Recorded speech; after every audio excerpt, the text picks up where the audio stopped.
In today's lesson, we're going to be looking at the atomic model.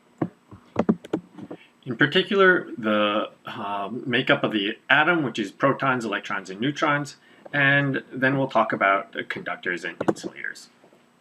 Okay, first off, atoms, we should be aware that atoms are made up of protons, neutrons, and electrons.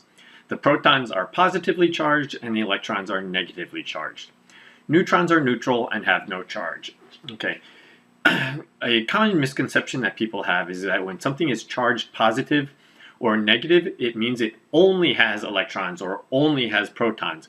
And that's not true, because matter is made up of many atoms. And as a result, it has both protons and electrons. It's when they are unbalanced in one direction, more protons than electrons, that something becomes positively charged, or vice versa for negatively charged. Couple of definitions. We should be aware that elements are determined by the number of protons in the atom. Okay, 1 proton means it's hydrogen, 2 protons means it's helium. If I change the number of neutrons, then I end up with an isotope of the element. If the electrons and protons are unbalanced, then it becomes an ion, either positive if I lose electrons, or negative if I gain electrons. Okay, the units of charge that we use are called coulombs, okay? And the charge of an electron happens to be minus 1.6 times 10 to the minus 19 coulombs. The proton has the exact same magnitude of charge, but it happens to be positive instead of negative. And for our purposes, this is the smallest unit of charge that we will be using, okay? It is possible to get slightly smaller if we talk about quarks, in particular the up quark and the down quark, but for this class, the electron and proton charge is as small as it gets. What that means is that charge for us will be quantized, which means that charge comes in discrete amounts, or integer units, integer multiples of this 1.6 times 10 to the minus 19. Okay, we cannot get anything smaller. For instance, if I got 0.5 times 10 to the minus 19 coulomb, I know there's something wrong. Similarly, I could end up with 2.0 times 10 to the minus 19 coulombs. Again, there's something a little bit wrong with that, because it's not an integer multiple of 1.6 times 10 to the minus 19. In general, the charges that we will be using are much larger than that, but still fairly small. Okay, so when I have an object that is charged either positively or negatively, okay, it means it simply has an unbalance of those electrons versus protons. It still has, a huge number. Okay, remember, 1 mole is 6.02 times 10 to the 23rd. So that's a very big number.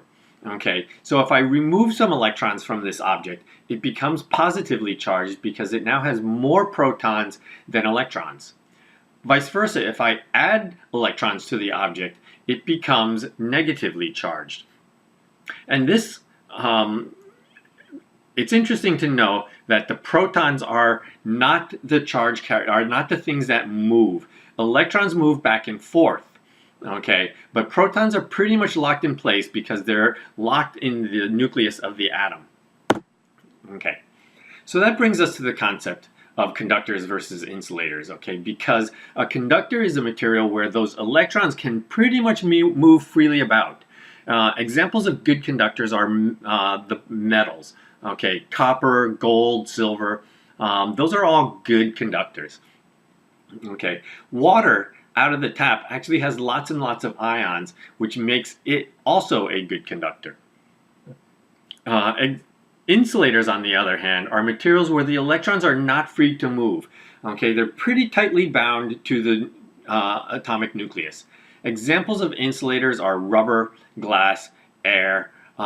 Distilled water is another example of an insulator. Okay, so because distilled water has the majority of the ions removed from it, it's actually a fairly good insulator. There's not a lot of electrons to or charged particles to transmit the charge. There's a third material which you may be aware of, and that's semiconductors. We're not going to do too much investigation into semiconductors, but I bring it up because semiconductors are a special type of material. They were key to the information revolution because without semiconductors, we would never have gotten to transistors, and transistors are basically what we need to make computers and cell phones and all the information processing tools that we have these days, including the calculators that we use. The way semiconductors work is by controlling the situation in terms of electricity and electric field and electric forces. We can either turn the semiconductor into an insulator or a conductor. And it's similar to like opening a door or throwing a switch. And when I have many, many, many of these semiconductors or transistors, then I can actually do processing similar to what computers do. Thank you.